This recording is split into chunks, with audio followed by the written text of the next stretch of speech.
this yesterday. I never accommodate. I always expect the other to accommodate, which is like a real shitty thing about me. But maybe you could turn yourself horizontal so we can be like, oh yeah, I love it. I love it. Okay, my darling, welcome back to the Brava brand with Brava Talia, not a Brava brand with. What was that? Oh, wait, sorry. It's great to be here. It is so good to have you. You're such a lit leader, as I steal from Shaman Durek. That's his expression. Do we love Shaman Durek? I don't know who that is. Oh, you do now. You just learned. He's Gwyneth Paltrow's shaman. Apparently, you're not like supposed to name yourself a shaman. Like you're only supposed to be called a shaman. But he's like, no, I'm a shaman. So that alone is very Brava. Okay, darling. So I'm gonna pass it over to you. If you haven't met Sisterbride, we did a really like awesome, deep interview with you on Do You Believe in Brava? So a lot of the community members have gotten to know you. I would love for you to share firstly, just a L'chaim, where are you in this current moment, knowing that every second that we are alive, incarnate, in 2020, moving into 2021, this fucking planets are battling, the stars are angry. Where are you today? I don't know. I feel like every day I'm just trying hard to not be scared, and to be brave, to choose bravery instead, and to choose, be comfortable with uncertainty. Well, I want to just commend you right now for actually acknowledging that you even feel scared, because I think the real fear is being like, oh no, I'm fine. So like the fact that you live in that place. You're like, this is and I've not known you for very long, but I can already feel so much synergy. And I know that you do live in the work, in the process. And you're like, yeah, it is scary. And I'm choosing to be brave, which is the definition of courage, is like moving forward anyway. Yeah. Well, I think fear is just so natural. Sorry, I'm getting my charger. I'm thinking of like Scott Peck. He talks about how, the absence of fear isn't courage, it's actually brain damage. Like fear is a total natural thing. Yep. And it's best to just get used to accepting it and learning how to create space for it. And my darling, I think the conversation that we are leading into is so relevant with that dichotomy, because I feel the Brava in me, as you know now, us Brava Baby members know, I'm now channeling multiple entities. So I, Talia, channel Brava, who's like a hyper ego, like go, go, go, get. And I also channel Nada now, new entity that's like a dismantler ego, really into that surrender. So we're going to talk about that dichotomy. But actually feeling fear is something that I have struggled with, because I'm so good at living in what I want to believe. I don't have any trouble with that. Like, I actually go the opposite direction, where I'm like, oh no, I'm fine. And I literally can't even access like those negative like feelings that I've rejected. And so it is really important just to like find practices that help us like just get lower and deeper into ourselves to actually access that there might be fear underneath this mania. Right. And it's so easy in that regard. I mean, this is classic spiritual bypassing, right? Mm-hmm. When we don't let all parts of ourselves to the table. Yes. It's just always best to turn towards it, mm-hmm. Right? Yes, boo, because otherwise it's smacking you in the face. I saw Jax the stripper posted. It was like, if you're not facing the full moon, she's like beating you up. So to like fucking look at it, because that's when you get, and I talk about this, like I have had like very like huge crashes, and it's like that's when that happens. Yeah, okay, yes, for instance, I'm a caffeineaholic, and I have no shame about it, and I'm gonna talk about it on a live stream. I don't even care. I drink so much caffeine, it's insane. It's disgusting. It's like actually like really medically not a good thing. But I made a whole trip to 365 yesterday for a big ass thing of my favorite drug, just like cold brew concentrate. I get home, and would you believe the whole bag dropped on the ground, glass shatters everywhere, massive amounts, and it's like $20 too. It's like actually like also like I literally went to overdraft.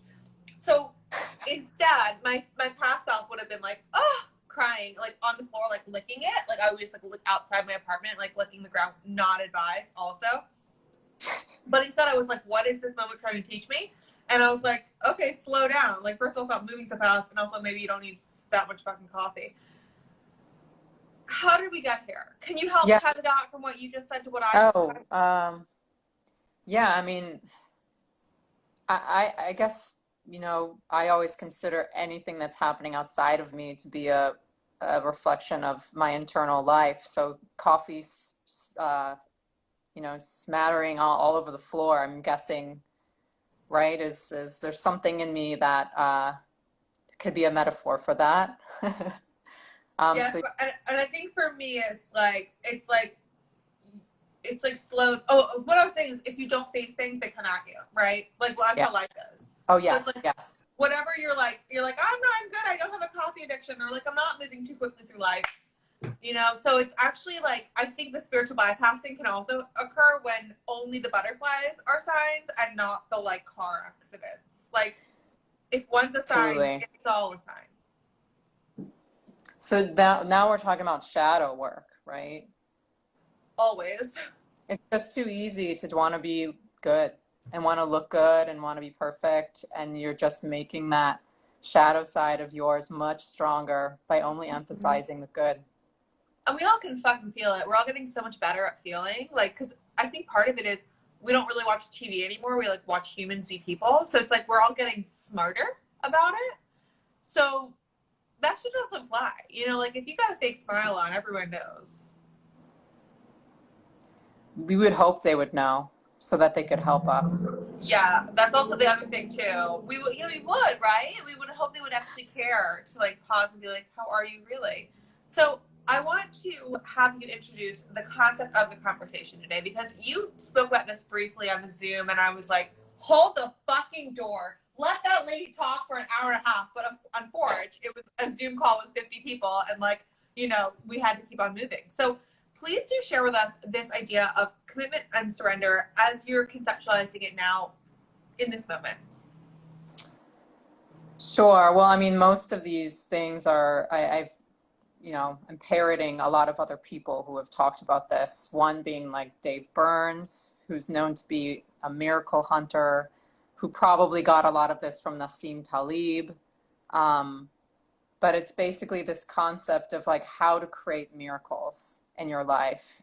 These things that come out of the blue that are kind of like an angel swooping down and handing you something that you cannot have, expected, and that brings you joy or keeps you safe. The concept is, well, it's kind of elaborate, but the basic idea is that in order to create the right conditions for miracles, you have to find this sweet spot between commitment and surrender. By that, think about the idea of, you want to like meet the love of your life, right? You could be so committed to that to the point that you're, I don't know, making it actually worse and being very needy and putting everything on the line for it. So you need to balance. I'm so sorry, but can we Yeah, stop it sounds dating my goal? familiar. Yeah. You need to balance that with some surrender. And the universe does that naturally for us, right? It'll exhaust the commitment side until you just go to a point where you're like, I'll never meet this person. That's fine. I need to let go. Yes. And then you start feeling some movement. And then after a while, that starts to feel a little too lazy. And then you start to commit again. And like the universe slowly finds the center for us. Girl, you know what I love about what you're sharing is I've been thinking so much about trust your nature, trust nature. And that trusting nature means external, but it also means your fucking rhythms. And exactly, our willpower is available for like 3 hours a day, and that shows a lot about our nature. So I love that it doesn't actually have to become like this weird, like scientific, like I'm going to implement surrender and commitment. It's actually like, if we listen to our own flows, we're going to find when we're motivated to work and when we're motivated or not, but like when we're inspired to line along. And that's actually part of it. Absolutely. And in fact, there are, there's a personality trait to this, to what kind of side of the coin you're used to doing and working through. Some people are good at having a committed surrender where they're like, I'm going to meet the person of I'm going to meet my soulmate, and I'm totally committed to that, whether it happens or not, right? You're committed and surrendered to the outcome. Yeah. Or some people naturally lean more towards surrendered commitment, where you're kind of like, well, I know that this desire is somewhere in me and the universe will speak through it, it'll go through me and help manifest it. You're like surrendering to the universe to find the commitment. Yeah. Yeah, I think that's actually been resonating a lot with me, that like either you're committing to surrender or surrendering to commit, and when you're doing what. And I feel for myself, like the beginning of quarantine, like just to stay on this fucking planet and like survive, I decided, okay, every morning I'm going to leave the Providence butt off. It's a commitment to my body, to my community, to have to like get up, show up, do it. And then after like months, boo, I was like, if I have to do another fucking butt off on an Instagram live, like I'm going to murder somebody. Like I was so drained, and I actually had to check in and be like, wow, the inspiration is no longer here. So like for me to continue to decide to commit to something, where's the fucking surrender, right? And that you had already said this on the Zoom, so I like had that up ringing in my head, and I was like, okay. So I was working with that concept, and then I was like, actually one thing, when we have to show up, there is the nada, right? Because like you have to show up no matter what you're like. So it's like a ego dismantling to show up like shit. Yeah, there we go. Here I am. This is me today. I'm showing up though. I'm committed and I'm surrendered. But then there's also like committing to surrender. Like life is fucking changing. My inspiration has shifted. Can I surrender into like things change? And I think we have such an awesome opportunity right now to be like refiguring like how we live our lives and like playing with that. And so there's such a permission slip. Now I was able to like take that, I do this every day, off the table and like find what feels right. And like I found a new flow. And I'm also like very aware right now that like there's this invitation to surrender more. If this flow doesn't work, like I'll try another flow. Like it's like a massive invitation to experiment right now. Yeah, absolutely. And I think that's the key, is connecting to your feeling, which I think is connecting to pleasure. Yeah. And I'm really like touting Adrienne Marie Brown right now, but I really think if you follow what makes you feel like you don't have any shackles on, like in your body constantly, you're bound to stay aligned to your path. I love it. Hi, Spike. And if anyone has questions on the Instagram Live, please do drop them in. We're talking about the concept of commitment and surrender and how they work together. And I love that. Who's this woman? Adrienne Marie Brown? Adrienne Marie Brown. So this idea of like unshackling ourselves and like feeling that, or what? Yeah, let's get more into that. Well, she wrote a book called Pleasure Activism, and how centering your life around what feels good, what gives you pleasure, pulling in what's working constantly in every moment can keep you aligned. And also it's a political act, because the world, white supremacy, is set up to make us feel like we don't deserve that shit. 1,000%. And also, it's like we have to work for people's like tax break for their Lamborghini. Boo, I'm done supporting your Lamborghini. All my Florida, Palm Springs friends or whatever, wherever Epstein lived, I forget. My darling, though, I feel like there's something, I've just been thinking so much about how we are these like, the feelings, our feeling state is our instrument. And then like this law of attraction talks about this shit. It's not anything I'm making up, but it's like, we are like these feeling instruments. That's our fucking superpower. And so it's like, that's our navigation system. And there is no bad, no good. It's just information. And it's to ignore that, to shut that down, is literally like cutting ourselves off from like all sorts. Like it's just so, it's so right that like alignment truly is just like feeling into your body and like playing the hot, cold game of life of like what feels right. Yeah. The more committed I become to Mistress, the freer emotionally I feel. Yeah, so Spike works with dominant, oh my God, Mistress Damiani Chi. And she is like a guru. She trained me in dominatrix training with Tanya Spike.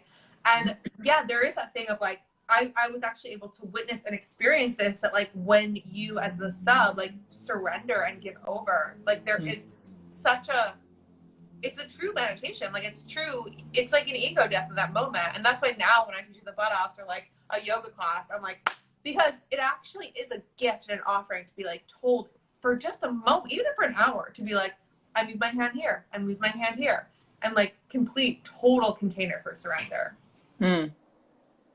I'm thinking too, I mean, that's so great that you do this dominatrix thing because so much, you know, if everything is God, then everything is good, and therefore, you know, we're turned. I'm just thinking, I am a very eager student of Caroline Elliott's Existential Kink, and the idea that, you know, we're turned on by everything, even our suffering, and even the things we don't want in our lives. You know, I'm definitely turned on by being, you know, being the starving artist, and by poverty. I'm turned on by not having windows in my apartment. Like, even though I hate these things, there's something that's secretly like is erotically We turned on came by here it. for the ride, right? And it's like Yeah. life is erotic. Life is constantly like inviting us to like feel and touch and taste and sense. And it's Right. yeah, it's like the more we can open up to that, the more life there is possible. Right. So I have a question for you. With this dichotomy that we're talking about, surrender, commitment, where in your life do you see yourself? Like, what's a trap for you that you're like, I move out of alignment when this happens? Ooh. Oh, wow. That was a metaphor. Definitely scarcity thinking, right? When I'm in scarcity thinking about the future, like, oh, I might lose, you know, I might run out of money, I might not find housing, I might not, I'll be alone forever. Like, it's very easy to go there, and that is the killer of magic. Yeah. Is this scarcity mentality. And It's just like it's like almost like you're at this big, amazing like birthday party, and you're like sitting in the corner, like staring at the wall, and be like, "There's not going to be enough food for everybody." Like it's almost like the universe like spites you when you're doing that. They're like, "Fuck you, little girl! Like look around." Yeah. You're closing off all the potential dimensions that could be waiting for you. I love this. I mean, I'm like the last to read the Bible, but I was like, first I'm going to write a Bible, then maybe I'll peek a Bible. But I saw this Bible quote, and I really liked it. It was, I'm sure you know it, that in order to enter the kingdom of heaven, we must like come with like a child, right? You must be like a child to enter the kingdom of heaven. And I love that so much. I was at Trader Joe's yesterday, and I was like, or no, I was at a Whole Foods. It was where I got the cold brew.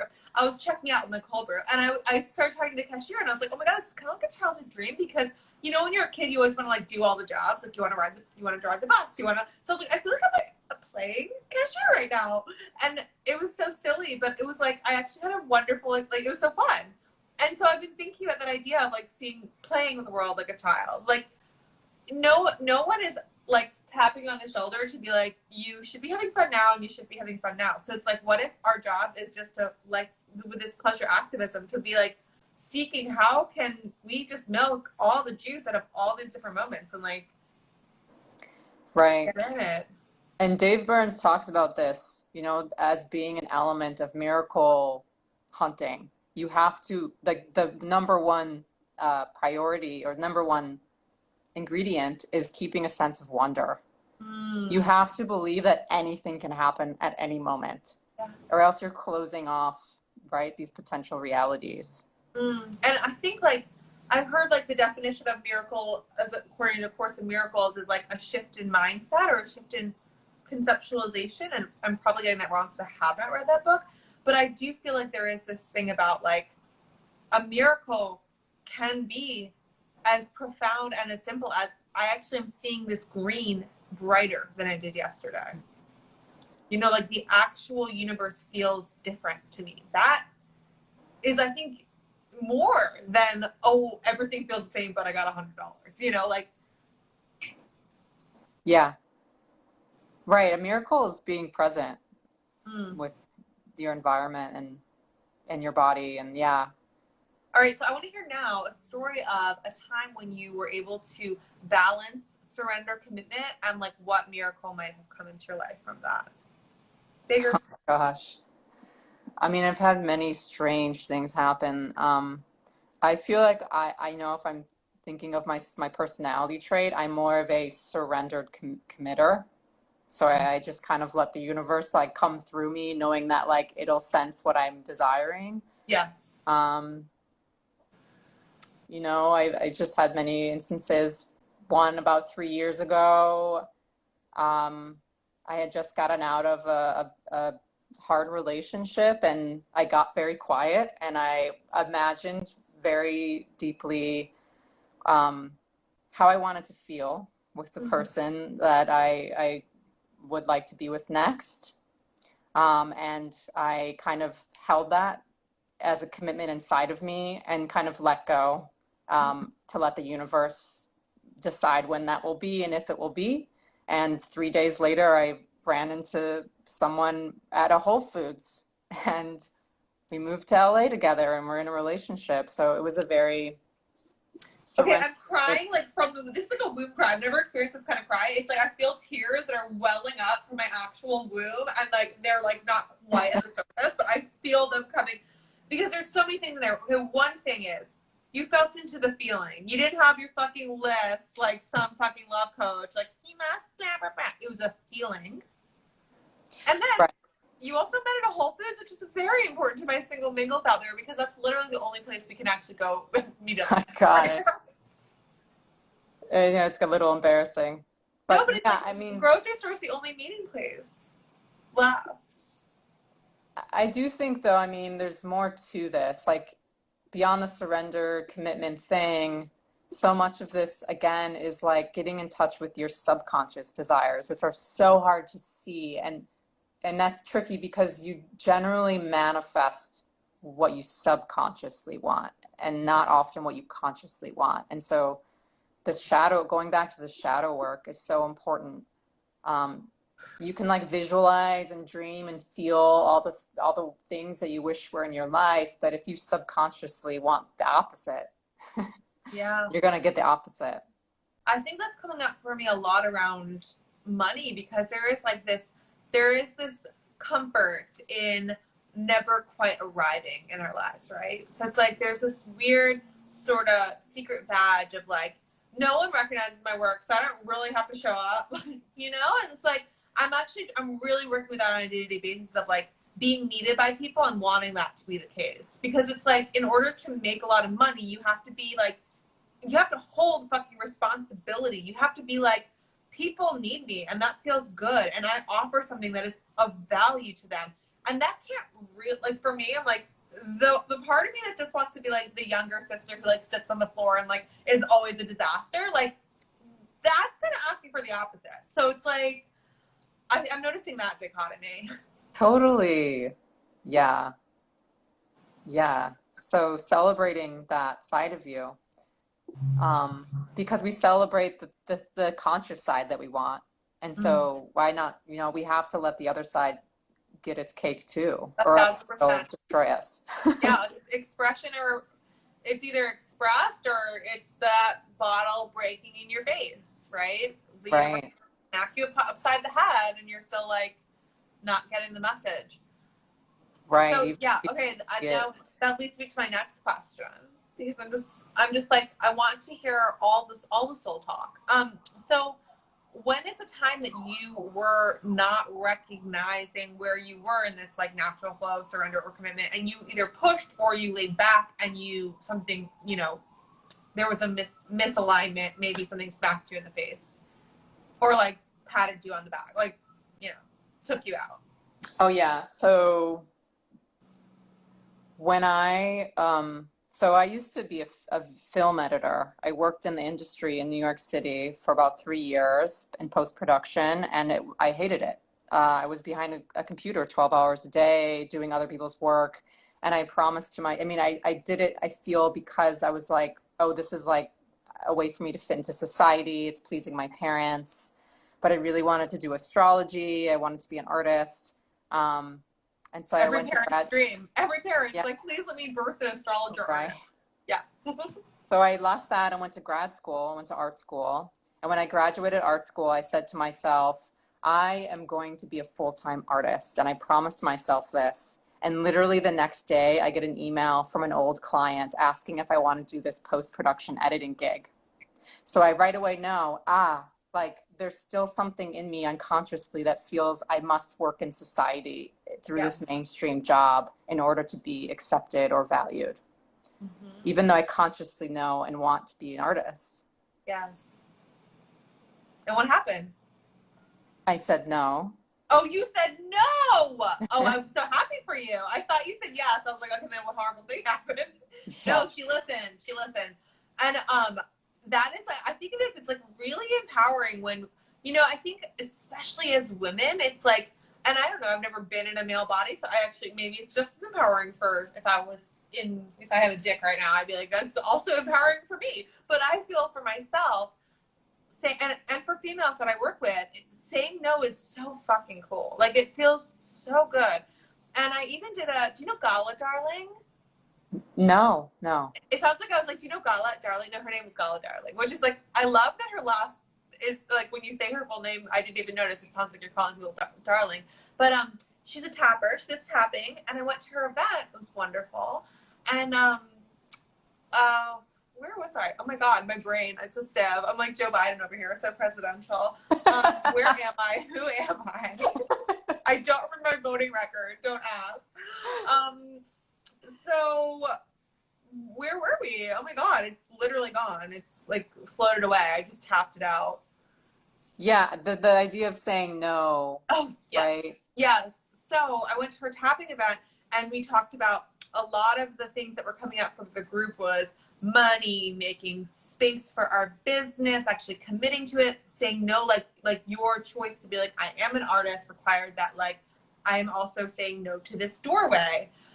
Which in the past, if I was in a scarcity mindset, if you had been in a scarcity mindset in that moment, you might have been like, I have to say yes. So she did this tapping, and one of the things was like, decide right now, like something you're going to cross off your list, like that you're just, you know, is awesome, but like is a no right now. And last night, I literally forgot about the event. Blair is like putting together this amazing artist activism program, like, and it's going to be phenomenal. And I feel like so many levels of myself are like, yes, like I want to be with all my friends for one. Like, yes, I want to be part of it. Two, it's like for Black Lives Matter. It's a beautiful organization, beautiful work, and also very fascinating. We're learning a lot about art and activism. But I'm like, I really feel like I don't have time for it, right? But I was like in denial, and I was like, it was the thing that came up in that moment. I was like, I have to say no to that. But I was like, you know what? I'm just gonna like show up at like halvesies. I'm just gonna like continue to keep my feet in so I don't miss out, which is my stumbling block. One of the huge ones is like FOMO. I think it's pretty human, right? So I literally actually just forgot, and I was just like chilling on the couch, and then I was like, oh shit, I missed the meeting. So then I was like, well, I gotta write that email and back out.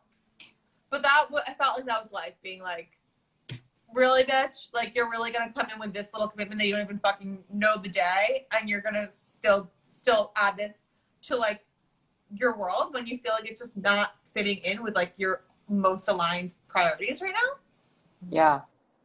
And I guarantee your subconsciousness made you forget that event. 1,000%. I know. And that's be like thankful for that, right? It's like, yeah, the thing is that we have to stop being so scared that like if we say no, that like the GPS won't redirect, right?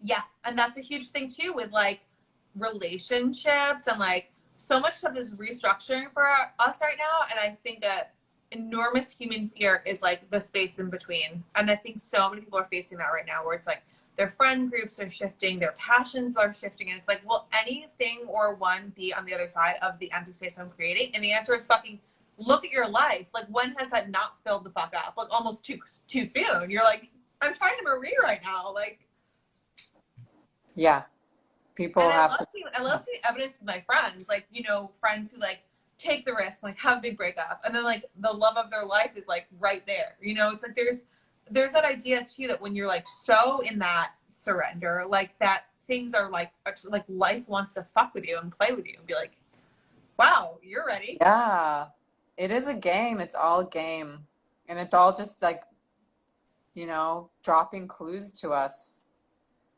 and we follow those and we play the game.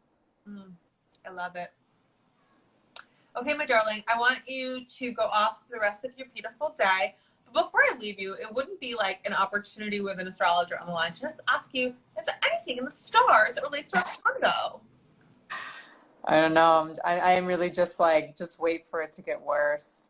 Mars is about to go retrograde September 9th, right after it squares Saturn.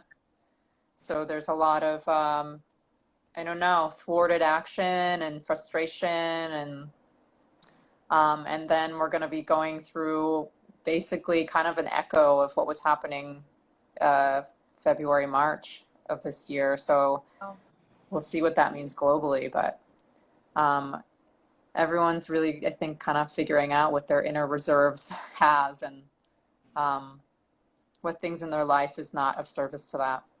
surprise yoga retreat, surprise meditation retreat. Yeah. That's what I call this. Yeah, thank you for that. And it's like, it's almost like gearing ourselves up for an internal war, right? It's like, okay, all right, how good can I be no matter what the fuck's happening? How good can I be? And like, just never before has our internal life been so fucking important. Because mind is all, like, Yeah. mind is literally everything. That's our vessel through to experience this world and to arm ourselves up to be able to sit in the chaos and be present so that we can be strong for other people, because a lot of people are going to be falling the fuck apart, Right. You have to have that figured out before you can help anyone too around you, If not from like 1,000%. empathic resonance, you just have to So, heal yourself. Claire, what was that? Oh, sorry. You have to heal yourself first before you can heal your community. Yeah. And I love this. I was speaking with a man who runs Astro Gong Yoga, which is an awesome new space that just opened up. They're doing like live events on the roof, social distance. And he was saying like, we're all healers, whether we recognize it or not, because we're actually like, every day that we're alive, we're fucking transmuting and healing or re-traumatizing. Hopefully we're finding ways to work with ourselves, and that is healing. So we are all healers. And like, even if you go to a doctor, you go to a great practitioner, they're only facilitating your relationship with you. Right. I'm also like, at the same time, we have to heal ourselves in order to heal our community, but we also like, I don't know if healing is actually possible without community at the same time. Yes. People make that mistake, right? They hold themselves up in some hermit private space to process things, but actually, I mean, I don't know if it's possible. 1,000%. That's great. And Colin Bedell talks about that for Cosmos. He was on Do You Believe in Brava? He's a beautiful man. Do you know him? He's very into he works with astrology and relationships, and he uses a lot of like the research of social psychology, and like he's very research heavy, and that's like his bent on the astrology angle is all relationships. And he's like, it just doesn't like personal growth is like such a misnomer. Like, it's actually relational growth. Like, that's where we grow, and that's how that's where all the shit comes up too. Right. So, my darling, as we close, how can people get obsessed with you? Like, how can they follow you, book a session, like, get all the things? Like, let's just give us the download on how to do it. Okay. I'm at Sisterbride on Instagram, and my website is sisterbride.com. I do all kinds of astrology readings, all kinds of coaching, counseling sessions. So that's where I'm at. Go find her, go get obsessed.